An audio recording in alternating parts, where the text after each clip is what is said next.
हाँ तो बच्चों, ये चैप्टर फर्स्ट रहेगा आपका 11th क्लास की बायोलॉजी का। ठीक है, लिविंग वर्ल्ड।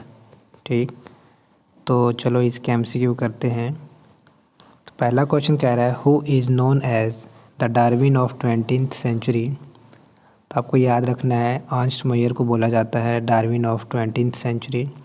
क्यों बोला जाता है वो अलग चैप्टर में हम लोगों को देखना ही है, इवोल्यूशन वाले चैप्टर में। ठीक है, सेकंड देखिए, the number of known and described species that are in the range of approximately. तो आपको ये ध्यान रखना है, इसका ऑप्शन सी रहेगा। 1.7 से लेके 1.8 मिलियन अब तक डिस्क्राइब कर चुके हैं। मतलब ये कह सकते हैं 17 लाख से लेके 18 लाख। ठीक है ना, मिलियन का मतलब आपको समझ में आना चाहिए 10⁶। ठीक है ना। और इसमें से भी अगर हम बात करें तो जो प्लांट का और जो एनिमल का है वो देखें तो प्लांट का 0.55 मिलियन है, मतलब कह सकते हैं 5.5 लाख के आसपास। ठीक है, बाकी बचा 12.5 मिलियन, जो कि नॉट 12.5 मिलियन, 1.25 इस तरीके से कर लेते हैं मिलियन। ये आपके एनिमल्स हैं। ठीक है, तो जितना भी ये डिस्क्राइब किया गया है उसमें से 5-5.5 लाख आपके क्या हैं, प्लांट हैं। ठीक है, और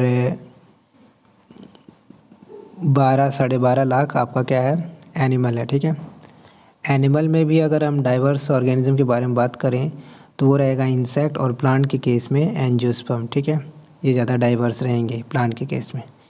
चलिए थर्ड क्वेश्चन देखिए, twin characteristics of growth are. तो मास और जो इंक्रीज इन नंबर है, ये आपका ट्विन कैरेक्टरिस्टिक्स है ग्रोथ के लिए। ठीक है, अच्छा अगला देखिए, growth in living organism is from outside. गलत, आउटसाइड नहीं होता, फ्रॉम इनसाइड होता है, इज़ फ्रॉम इनसाइड होना चाहिए। ठीक है, तो हम लोग इसका आंसर बी मान के चलेंगे। ठीक है, ऑप्शन बी। क्लियर इतनी बात। आउटसाइड जो ग्रोथ होता है वो नॉन लिविंग में होता है। आ रही बात समझ में, तो ये दिमाग में रखना है आपको। हाँ तो बच्चों अगला क्वेश्चन देख लेते हैं, which of the following does not grow. तो देखिए लिविंग ऑर्गेनिज्म है तो ग्रो तो करेगा, अमीबा एक लिविंग है, ये भी ग्रो करेगा, ईस्ट भी ग्रो करेगा, प्लानेरिया भी ग्रो करेगा। ठीक है, ईस्ट एक फंगी है, यूनिसेलुलर फंगी। ठीक है ना, अमीबा आपको पता है ये प्रोटोजोआ है, और प्लानेरिया के बारे में हम लोग जानते ही हैं कि ये प्लेटिहेल्मिन्थस में आता है। ठीक है, अच्छा सी जो है वही आपका आंसर हो जाएगा। क्यों, देखिए ये सभी तो लिविंग ऑर्गेनिज्म थे, तो ये भी लिविंग था, अब मर चुका है, अब मर चुका है तो अब ये डिकम्पोज होगा, ग्रो तो करेगा नहीं। ठीक है, मेटाबॉलिक एक्टिविटी अगर इसकी सीज हो गई है, अब क्या ग्रो करेगा, कुछ नहीं ग्रो करेगा। ठीक, तो छठे की तरफ बढ़ते हैं। सिक्स क्वेश्चन ये कह रहा है, growth can not be taken as a defining property of living organisms because. तो देखिए डिफाइनिंग प्रॉपर्टी पहले पता होना चाहिए कि डिफाइनिंग प्रॉपर्टी क्या होता है। अगर हम लिविंग ऑर्गेनिज्म को डिफ़ाइन करते हैं तो 4-5 करैक्टर के बारे में सोचते हैं कि लिविंग ऑर्गेनिज्म ग्रोथ करता होगा, रिप्रोड्यूस करता होगा, सेंस करता होगा, एबिलिटी टू सेंस है कि नहीं, मेटाबॉलिज्म हो रहा होगा उसके भीतर, और उसका जो कंपोजिशन होगा वो सेलुलर होगा। ठीक है, तो ये 5 तरह की बातें हम लोग सोचते हैं लिविंग ऑर्गेनिज्म के बारे में। अब इन 5 बातों में कौन डिफाइनिंग प्रॉपर्टी होगा, ये इस बात पे डिपेंड करता है कि हमने डिफाइनिंग प्रॉपर्टी की डेफिनेशन क्या सोची है कि नहीं। तो डिफाइनिंग प्रॉपर्टी वो प्रॉपर्टी होगी जो कि सिर्फ और सिर्फ लिविंग ऑर्गेनिज्म में प्रेजेंट हो। ठीक है, विदाउट एनी एक्सेप्शन। ठीक है ना, और नॉन लिविंग में वो प्रेजेंट नहीं होना चाहिए। जैसे अगर हम बात करें ग्रोथ के बारे में, तो ग्रोथ हम सोचते हैं कि हाँ भाई हर एक लिविंग ऑर्गेनिज्म में ग्रोथ तो होता ही है, लेकिन साथ साथ नॉन लिविंग थिंग्स में भी ग्रोथ होता है कि नहीं। तो इस वजह से हम क्या कहते हैं कि ये डिफाइनिंग फीचर नहीं बन पाएगा। जैसे एक बात सोचो कि पहाड़ है, पहाड़ भी तो इंक्रीज़ करता है ना, ग्रो करता है, पर ये तो नॉन लिविंग है, तो नॉन लिविंग थिंग्स भी ग्रो कर रही हैं। इस वजह से हम लोग क्या कह सकते हैं कि ग्रोथ को हम डिफाइनिंग फीचर या फिर प्रॉपर्टी नहीं मान पाएंगे। आ रही बात समझ में, तो इसलिए ऑप्शन सी सही रहेगा ना, कि non living things also grow, मतलब कि ग्रोथ को आप डिफाइनिंग प्रॉपर्टी इसलिए नहीं बोल पाते क्योंकि नॉन लिविंग थिंग्स भी क्या करती हैं, ग्रो करती हैं। ठीक है, डिफाइनिंग प्रॉपर्टी जब मानते जब नॉन लिविंग थिंग्स ग्रो नहीं करती होती, लेकिन वो भी करती हैं, एक्सटर्नली ग्रो करती हैं, आउटसाइड ग्रो करती हैं, पर करती तो है ना। ठीक है, अच्छा बाकी ऑप्शंस को भी एक बार देख लेते हैं वो क्या कह रहे हैं। पहला ऑप्शन कह रहा था कि all living organism do not show growth, भैया करते हैं। ठीक है, ये तो गलत हो गया। Non living things also grow from inside, नहीं इनसाइड नहीं होता, आउटसाइड ग्रोथ होता है, इसलिए ये गलत है। ठीक है, तो इसका आंसर आपका सी हो जाएगा। अच्छा फोर्थ वाले को भी देख लेते हैं। Some living organism does not exhibit the process of reproduction, ये बात तो ठीक कह रहा है लेकिन इसका आंसर नहीं है। अच्छा ये बात कैसे ठीक कह रहा है, अभी बताया था ना, रिप्रोडक्शन भी एक ऐसा करेक्टर होता है लिविंग ऑर्गेनिज्म का, लेकिन वो हर एक लिविंग ऑर्गेनिज्म में नहीं प्रेजेंट रहता है। जैसे म्यूल है, अब म्यूल एक इनफर्टाइल ऑर्गेनिज्म है कि नहीं। इनफर्टाइल जो कपल्स होते हैं तो वो भी क्या होते हैं, वो क्या रिप्रोड्यूस कर पाते हैं, नहीं कर पाते ना।